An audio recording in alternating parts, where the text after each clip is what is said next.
Good morning दोस्तों। दोस्तों 10th class का केमिस्ट्री का प्रारंभ होने के बाद हम पहला वीडियो जो है आपको दिए थे। केमिस्ट्री का पहला चैप्टर था जिसका नाम था chemical reaction and equation.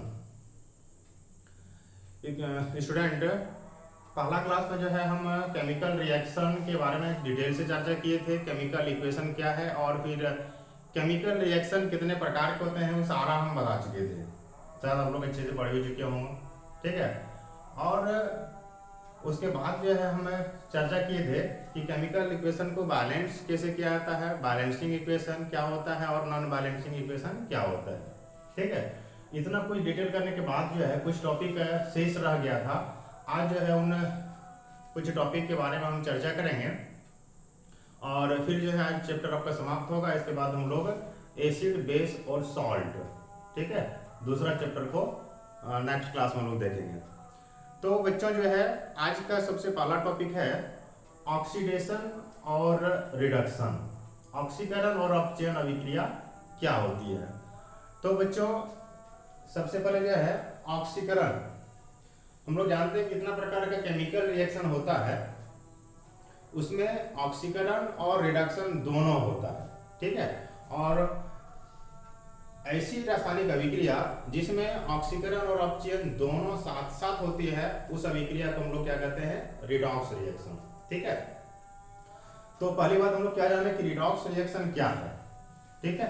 Redox reaction क्या होता है कि वैसी रासायनिक अभिक्रिया जिसमें ऑक्सीकरण और अवकरण दोनों साथ साथ होती है, वैसी रासायनिक अभिक्रिया को हम लोग बोलेंगे क्या, रिडॉक्स अभिक्रिया, ठीक है। The chemical reaction in which oxidation and reduction takes place same time is called redox reaction, ठीक है। तो redox reaction में क्या होता है, ऑक्सीडेशन भी होता है और रिडक्शन भी होते हैं। अब हम लोग एक एक करके चर्चा करेंगे कि ऑक्सीडेशन और रिडक्शन क्या होती है, ठीक है। तो सबसे पहला देखते हैं ऑक्सीडेशन, या इसको ऑक्सीकरण भी बोलते हैं। ऑक्सीडेशन, ऑक्सीकरण, ठीक है। बच्चों ऑक्सीकरण क्या होती है कि वैसी रासायनिक अभिक्रिया जिसमें किसी तत्व या यौगिक से ऑक्सीजन, यौगिक में ऑक्सीजन का संयोग होता है, ऑक्सीजन जुड़ता है, या फिर उस यौगिक से हाइड्रोजन का निकलता है, ठीक है, हाइड्रोजन का निकलना होता है। तो वैसी रासायनिक अभिक्रिया जिसमें किसी तत्व या यौगिक से ऑक्सीजन जुड़ता है या यौगिक से हाइड्रोजन का निकलना होता है, तो इस प्रकार की अभिक्रिया को बोलते हैं क्या, हम ऑक्सीकरण अभिक्रिया। The chemical reaction in which combination of oxygen and removal of hydrogen from an element और एनी कंपाउंड, ठीक है। तो उसका सबसे पहले डेफिनेशन हम लोग लिखिए, साथ साथ हम लिखते हैं इस प्रकार के रासायनिक अभिक्रिया में किसी तत्व या यौगिक से ऑक्सीजन का संयोग होना, संयोग या हाइड्रोजन का हटना, हाइड्रोजन का हटना ऑक्सीकरण कहलाता है, ऑक्सीकरण अभिक्रिया कहलाता है, ठीक है। बच्चों समझ में आ गया कि वैसी रासायनिक अभिक्रिया जिसमें ऑक्सीजन मेरा जुड़ता है या यौगिक से हाइड्रोजन का हटना होता है, ठीक है, उसको क्या बोलते हैं, ऑक्सीकरण अभिक्रिया, ऑक्सीडेशन रिएक्शन। अब हम लोग इसको जो है कुछ एग्जांपल के साथ देखेंगे कि कौन कौन सा एग्जांपल हो सकता है। जैसे मान लेते हैं एक छोटा सा एग्जांपल है C+O2, ठीक है, C+O2। तो कार्बन में क्या कर रहे हैं, हम लोग ऑक्सीजन को जोड़ रहे हैं, ठीक है, कार्बन में ऑक्सीजन को जोड़ रहे हैं, तब क्या होता है कि आपका CO2 बनता है। यहाँ पर ऑक्सीजन का जुड़ना किसमें हो गया, कार्बन। तो जिसमें हम लोग ऑक्सीजन को जोड़ते हैं, मतलब कार्बन यहाँ जो हो गया, कार्बन ऑक्सीकृत हुआ, ठीक है, कार्बन आपका ऑक्सीकृत हो गया और ऑक्सीकरण के उपरांत जो है मेरा CO2 गैस का निर्माण करता है। तो इसमें क्या हो गया, कार्बन का जाके आपका संयोग होता है। इसी प्रकार हाइड्रोजन का हटना भी होता है। जैसे मान लेते हैं कि एक कंपाउंड लिए हम HCl, ठीक है, और इसमें हम MnO2 को डाल दिए, ठीक है, हाइड्रोक्लोरिक एसिड में MnO2 को डाल देंगे तो बनता क्या है कि कंपाउंड आपका MnCl2 plus H2O plus Cl2। तो सबसे पहला काम क्या रहेगा बच्चों हम लोगों का, इसको बैलेंस करना, इसको संतुलित करना, क्योंकि विदाउट संतुलित जो है रासायनिक अभिक्रिया नहीं होता है। तो यहाँ पर हम लोग क्या देख रहे हैं, क्लोरीन मेरा 2, यहाँ पर क्लोरीन कितना है 2, टोटल कितना हो जाएगा 4। तो यहाँ करेंगे हम लोग 4 कर दिए। अब जो है हाइड्रोजन कितना हो गया 4 हो गया, यहाँ पर कितना करना होगा 2, ठीक है। अब ऑक्सीजन भी मेरा यहाँ पर देखिए 2 हो गया, ऑक्सीजन 2 हो गया, Mn मेरा 1 है, Mn मेरा 1 है। तो ये मेरा क्या हो गया, बैलेंस इक्वेशन हो गया, संतुलित समीकरण हो गया। अब यहाँ पर हम लोग देखेंगे क्या कि MnO2 था, ठीक है, MnO2 किसमें चेंज हो गया, MnCl2 में। हाइड्रोजन क्लोराइड, यहाँ से हाइड्रोजन क्लोराइड में से यदि हम हाइड्रोजन को रिमूव करवा दें तो सिर्फ क्या बचेगा, क्लोरीन। इस प्रकार जो है हाइड्रोजन क्लोराइड ने H को यहाँ से रिमूव करवा दिया, तो HCl का क्या हो गया कि आपका यहाँ पर अपचयन हो गया, ठीक है। तो इस प्रकार से 1 नंबर का उदाहरण में क्या हो गया, ऑक्सीजन का संयोग होता है और CO2 का निर्माण होता है। तो ये मेरा ऑक्सीकरण का उदाहरण हो गया। दूसरा नंबर में क्या हो गया कि हाइड्रोजन क्लोराइड में से हाइड्रोजन मेरा रिमूव हो गया, तो यहाँ पर क्या हो गया कि मेरा यहाँ भी ऑक्सीकरण का उदाहरण हो गया, ठीक है। ये दोनों जो है आपका 2 एग्जाम्पल जो दिए, दोनों किसका एग्जाम्पल है, तो ऑक्सीडेशन का, ठीक है। तो क्लियर हो गया। The chemical reaction in which addition of oxygen and removal of hydrogen of from any element और compound is known as oxidation reaction, ठीक है। अब हम लोग देखेंगे अपचयन क्या होता है, रिडक्शन रिएक्शन। तो थोड़ा सा चेंज करना है। अभी हम लोग क्या देखें कि ऑक्सीजन का जुड़ना और हाइड्रोजन का हटना, बस इसी को जो है बच्चों उल्टा कर देना है, रिमूव कर देना है, ठीक है। और जोड़ना क्या है इसमें कि वैसी रासायनिक अभिक्रिया जिसमें हाइड्रोजन का संयोग होगा। किसका संयोग होगा, हाइड्रोजन का संयोग होगा, हाइड्रोजन आपका जुड़ेगा और वहां से ऑक्सीजन आपका जाके निकलेगा, ठीक है। तो ऑक्सीजन का निकलना और हाइड्रोजन का जुड़ना, उसको क्या बोलेंगे, रिडक्शन या फिर अपचयन अभिक्रिया। अपचयन या फिर इसको बोलेंगे क्या, रिडक्शन, ठीक है। वैसी रासायनिक अभिक्रिया, साथ साथ लिखना है, वैसी रासायनिक अभिक्रिया जिसमें किसी तत्व या यौगिक से हाइड्रोजन का संयोग या ऑक्सीजन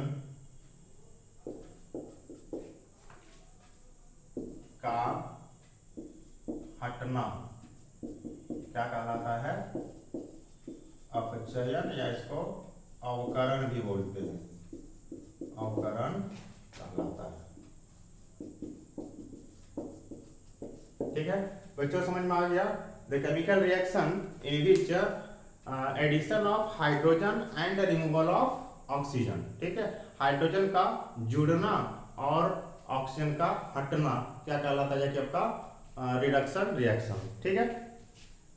अब इसका हम लोग कुछ एग्जांपल देखेंगे कि जिस पर हम लोग इसके पहले जो एग्जांपल देखे थे वो था किसका, ऑक्सीकरण और अपचयन का। अब जैसे मान लेते हैं एक एग्जांपल लिए क्या, H2 plus Cl2 suppose that, ठीक है, H2 प्लस Cl2, और H2 प्लस Cl2 को यदि हम सनलाइट में छोड़ देंगे, रख देंगे, तो क्या होगा जाके आपका 2HCl। यहाँ पर क्या देख रहे हैं, क्लोरीन जो है किसका संयोग किया, तो हाइड्रोजन का, तो क्लोरीन में हाइड्रोजन जुड़ा तो अपचयन कहाँ पर होगा, क्लोरीन में जाके आपका अपचयन होगा। और ये रिएक्शन किसका हो जाएगा जाके आपका अपचयन रिएक्शन। इसमें क्या हो गया, हाइड्रोजन जो है जुड़ा, इसमें तो क्लोरीन में, तो क्लोरीन जो है क्या किया, अपचयन किया। ठीक है, दूसरा एग्जांपल इसका देखते हैं कि जैसे मान लेते हैं क्या कि CuO प्लस H2 है, CuO प्लस H2 है। अब यहाँ क्या हो जाएगा, Cu प्लस H2O। ठीक है, तो यहाँ जो कॉपर ऑक्साइड जो था, कॉपर ऑक्साइड में से हाइड्रोजन देखिए गायब हो गया, ऑक्सीजन गायब हो गया। ठीक है, तो ऑक्सीजन यहाँ से निकल गया, तो हाइड्रोजन का जुड़ना या फिर ऑक्सीजन का हटना। ठीक है, ऑक्सीजन का हटना और हाइड्रोजन का संयोग होना, ये भी क्या हो जाएगा जाके आपका अपचयन अभिक्रिया का दूसरा उदाहरण है। ठीक है, तो ये भी समझ में आ गया होगा कि the chemical reaction in which addition of hydrogen and elimination of या removal of oxygen is called reduction reaction या फिर अपचयन अभिक्रिया कहते हैं। ठीक है, समझ में आ गया। अब इसके बाद एक टॉपिक है और एक चीज और बता दिए हम कि जिसमें आपका ऑक्सीकरण और अपचयन दोनों अभिक्रिया साथ साथ होती है। ठीक है, दोनों अभिक्रिया साथ साथ होती है, वैसी रासायनिक अभिक्रिया को क्या बोलते हैं, रिडॉक्स रिएक्शन। ठीक है, तो सारा अभिक्रिया कुछ कुछ को छोड़कर सारा अभिक्रिया जो है रिडॉक्स के रिएक्शन आता है, क्योंकि केमिकल रिएक्शन है तो उसमें से ऑक्सीकरण और अवकरण तो होना तय है। ठीक है, अब हम लोग देखेंगे क्या कि ऑक्सीकारक और अवकारक क्या होता है। ठीक है, नेक्स्ट टॉपिक है ऑक्सीकारक, ऑक्सीकारक ऑक्सीडाइजिंग एजेंट या इसको बोलते हैं ऑक्सीडेंट। ठीक है, ऑक्सीकारक पदार्थ, ऑक्सीडाइजिंग एजेंट और या फिर इसको बोलेंगे ऑक्सीडेंट। तो बच्चों अभी हम लोग जाने कि ऑक्सीकरण और अपचयन अभिक्रिया क्या होती है। ठीक है, तो थोड़ा सा ध्यान देना है, ऑक्सीकरण और अपचयन। ठीक है, जिस अभिक्रिया में ऑक्सीकरण होता है, ध्यान से सुनना, जिस अभिक्रिया में ऑक्सीकरण होता है मतलब जिस कंपाउंड जो है आपका ऑक्सीकृत हुआ वो पदार्थ जो है अपचायक कहलाता है। जस्ट उल्टा, जो ऑक्सीकृत होता है वो अपचायक कहलाता है और जो अपकृत होता है यानी कि अपचयित होता है वो ऑक्सीकारक कहलाता है। ठीक है, तो हम लोग एग्जांपल क्या लिए थे कि C+O2 CO2 था। ठीक है, बना था जाके आपका, इसके पहले जो हम लोग ऑक्सीकारक लिखे हैं तो पहले अपचयन का एग्जांपल लेना होगा। ठीक है, ये तो ऑक्सीकरण का था। अभी क्या लिए थे, CuO प्लस H2।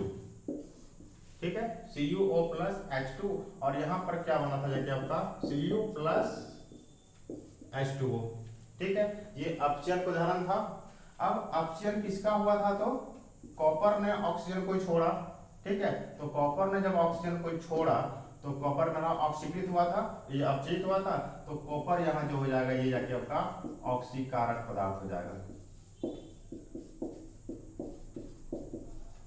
ठीक है, ऑक्सीडाइजिंग एजेंट हो जाएगा।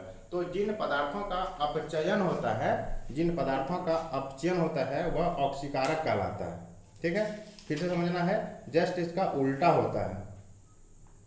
जब कोई पदार्थ ऑक्सीकृत प्राप्त होता है और या ऑक्सीजन प्राप्त करता है तब कहा जाता है कि वो पदार्थ ऑक्सीकृत हुआ है। ठीक है, ऑक्सीजन को ग्रहण करता है तो क्या बोलते हैं हम लोग, क्या आपको वो कि ऑक्सीकृत हो गया। या फिर कोई जब कोई पदार्थ जो है हाइड्रोजन को विलोपित करता है, हाइड्रोजन को मूवमेंट एलिमिनेट करता है, तो वहां भी हम लोग क्या कहते हैं कि उसका कि ऑक्सीकरण हुआ है। ठीक है, और इसका विपरीत क्या था कि जब कोई पदार्थ से ऑक्सीजन का निष्कासन होता था या फिर हाइड्रोजन का संयोग होता था तो वह क्या था, अवकृत होता था। और यहाँ पर क्या हो जाएगा, इसका जस्ट उल्टा।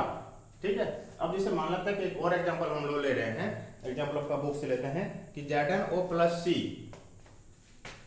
Zinc oxide plus C। ठीक है, तो जिंक ऑक्साइड प्लस C हो गया जो, तो यहाँ पर क्या हो गया कि आपका Zn+CO।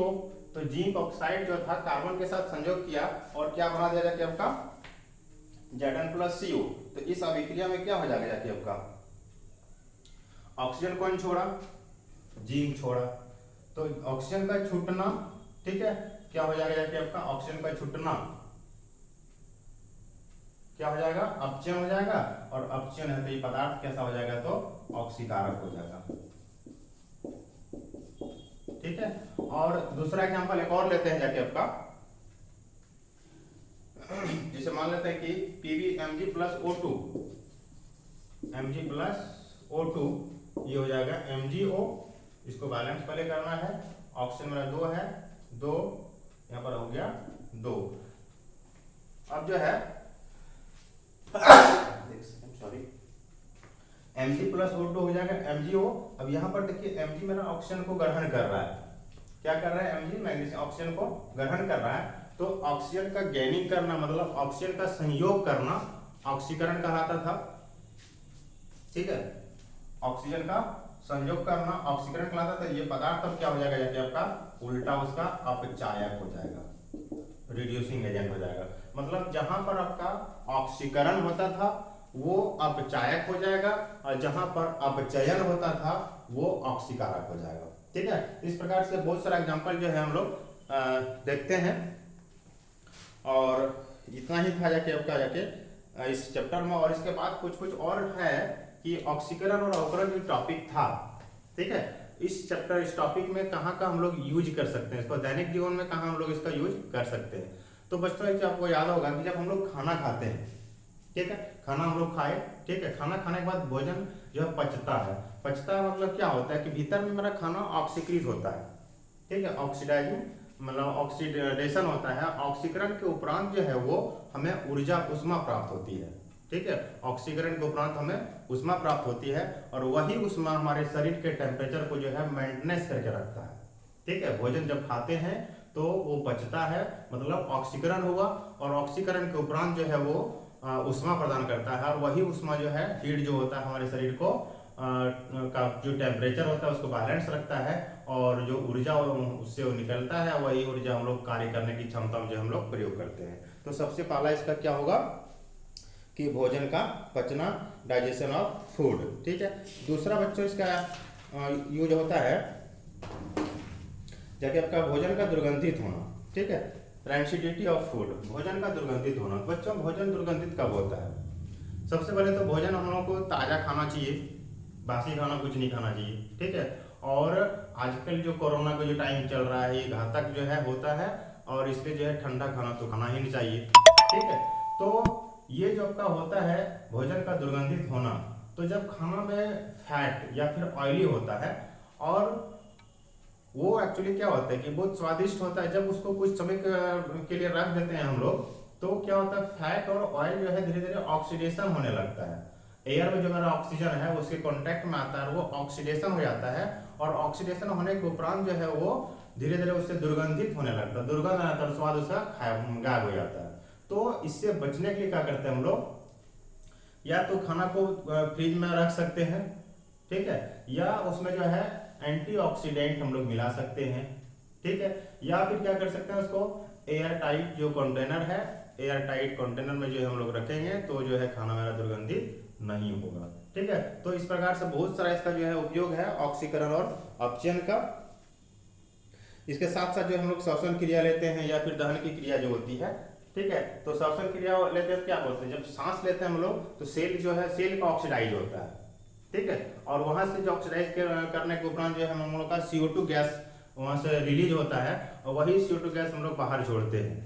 ठीक है, तो वहां भी मेरा ऑक्सीकरण अवकरण काम करता है। जब किसी पदार्थ को जलाते हैं, ठीक है, तो वहां क्या होता है, वहां भी मेरा ऑक्सीकरण काम होता है। तो बहुत ऐसा दैनिक जीवन में काम हम लोग करते हैं जिसमें ऑक्सीकरण और रिडक्शन का वर्क होता है। तो बच्चों मेरे ख्याल से जो है चैप्टर समझ में आ गया होगा। ठीक है, और यदि किसी प्रकार का कोई दिक्कत है तो कमेंट में जो है जरूर लिखें इसको, ताकि हमको भी पता चले कि कहीं कुछ टॉपिक छूट गया होगा तो उसको हम नेक्स्ट चैप्टर में ध्यान रखेंगे कि कुछ कुछ जो है इसमें टॉपिक छूटा हुआ है। ठीक है, तो आज बस इतना ही, और इसका जो है पूरा एक्सरसाइज आप लोग बना लीजिएगा। यदि कोई दिक्कत होगा तो फिर वो डायरेक्ट जो है हमसे पूछ सकते हैं। ठीक है, आज और इतना ही। नेक्स्ट क्लास में हम लोग देखेंगे क्या इसका दूसरा चैप्टर एसिड, बेस और सॉल्ट। ठीक है, तो एसिड, बेस, सॉल्ट का हम लोग अध्ययन करेंगे इसके दूसरा क्लास में। ठीक है।